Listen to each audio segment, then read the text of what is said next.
నా పేరు కందుకూరు కోటేశ్వరరావు అండి. చిరంజీవి గారి మీద కవిత రాశాను. కవిత చదువుతాను.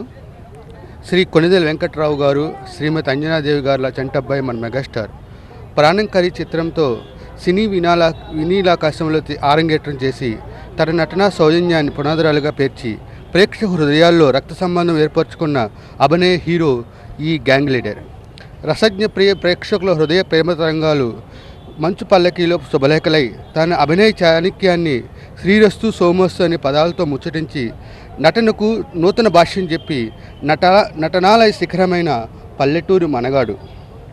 చట్టంతో పోరాటం అంటూ పులి బెబ్బులిలా మారిన సైరస్ నరసింహారెడ్డి సింహపురి సింహం. అవమానాలను భరించిన ఈ రోషగాడు రుద్రనేత్రుడై రగిలే జ్వాలల నటనా ప్రావీణ్యానికి మెరుగులు దిద్ది అందరివాడిలా ఉండి అందించే బిగ్ బాస్ అనిపించుకున్న జగదేక వీరుడు.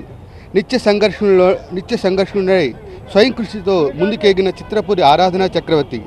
మహానగరంలో మాయగాడు ఈ తన నృత్య రూపాన్ని కొత్త హంగులతో అద్ది సరికొత్త ఒరవడిని సృష్టించి అన్నయ్యలా ఓ మాస్టారిలా ప్రజల గుండెల్లో స్థిరస్థాయిగా ముద్ర వేసిన మన మంజునాథుడు. ఎందరికో నటన పట్ల స్ఫూర్తిని నింపి చిత్ర పరిశ్రమలో ఎదుగుదలకు దోహదపడిన ఈ ధైర్యవంతుడు మన కొండవీటి రాజా.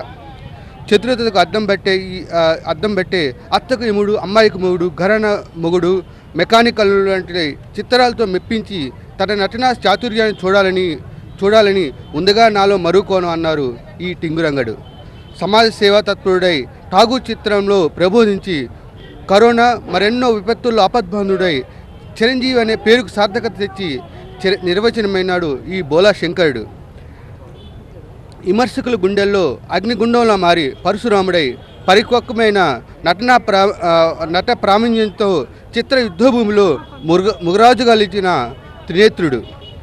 జనుల హృదయాల్లో ప్రేమ ఖైదీగా ఉండి అందరికీ ఆచార్యుడై రాజా విక్రమార్కుల పెద్దరికంతో గాడ్ ఫాదర్లా మన అందరి జీవితాల్లో ఆనంద పర్వాలు పంచుతున్న ఈ ముఠామేశ్రీ మన శంకర వరప్రసాద్ గారు. జై చిరంజీవ. నా పేరు కందుకూరు కోటేశ్వరరావు, కవి, రచయిత.